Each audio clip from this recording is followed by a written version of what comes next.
ஹாய்ங்க. இந்த ஷார்ட்ஸில் நம்ம என்ன பார்க்க போகிறோன்னா, எங்களுடைய சிம்பிளான பொங்கல் செலிப்ரேஷன் ஷார்ட்ஸ் தான் பார்க்க போகிறோம். அன்றைக்கி எல்லாருக்குமே வந்து ஒர்க்கு, ஆஃபீஸ் எல்லாமே இருந்துச்சு, ஸ்கூல் இருந்துச்சு. அதனால் காலையில் எழுந்து சிம்பிளாக வந்து பொங்கல் பண்ணிவிட்டு, பூஜை பண்ணிவிட்டு, அப்புறம் லன்ச்லாம் பண்ணி நம்ம வந்து ஒரு 7 வீட்டிலேருந்து நம்ம கிளம்பியாச்சு. சக்கரை பொங்கல் தான் மெயினாக சாமிக்கு வச்சு படைச்சது. And fruits. அதுக்கப்புறம் பார்த்திங்கன்னா காலைல எங்கள் பிரேக்ஃபாஸ்ட்டு பார்த்திங்கன்னா ஓவர் நைட் ஓட்ஸ் அதுதான் நாங்கள் வந்து பிரேக்ஃபாஸ்ட்டுக்கு சாப்பிட்டோம். அதுக்கப்புறம் லஞ்சுக்கு வந்து ஒயிட் ரைஸு, உருளைக்கிழங்கு ஃப்ரை, அதுக்கப்புறம் பார்த்திங்கன்னா கோவக்காய் ஃப்ரை அதெல்லாம் பண்ணோம். அண்டு எல்லாமே காயெலாம் போட்டு ஒரு சாம்பார் இதெல்லாம் தான் அன்றைக்கி லஞ்சுக்கு பண்ணிவிட்டு நாங்கள் அப்படியே வந்து கிளம்புனோம். எல்லோருமே வந்து சூப்பராக வந்து செலிப்ரேட் பண்ணியிருப்பீங்க பொங்கலை.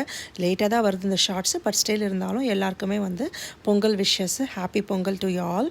அண்ட் 7 நான் வந்து வீட்டிலேருந்து கிளம்பியாச்சு. ஸோ இதுதான் ஒரு சிம்பிளான பொங்கல் செலிப்ரேஷன். அண்ட் இன்னொரு விலாகில் பார்க்கலாம். பை.